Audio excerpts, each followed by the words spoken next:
Ay grabe, may bag-o na naman na online voting. Sang nagligad, impeach Sara. Grabe yun, no? Naging 8 million votes po yun, mga kababayan. Subong may ara na naman, convict Sara Duterte. Guilty for the charges. Naku po talaga. Meron siyang 665,234 po, no?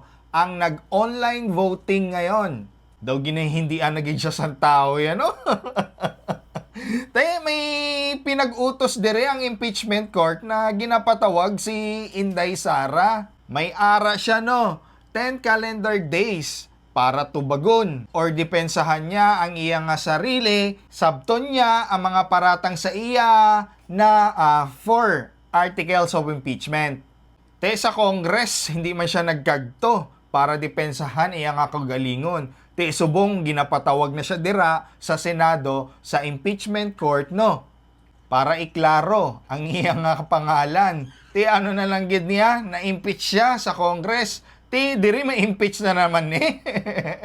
Grabe kasi, no? 6.7 billion pesos. Di niya ginkagto ang kwarta, gintago niya ba? So, mag-explikar siya sa aton kung diin niya, okay, ginastos ang pera ng taong bayan.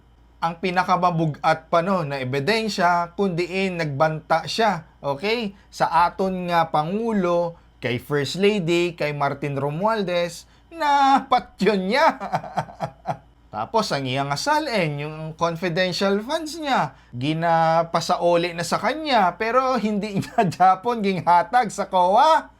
Ikaw, ma-attend pa ba ni si Inday Lustay or hindi na siya mag-attend?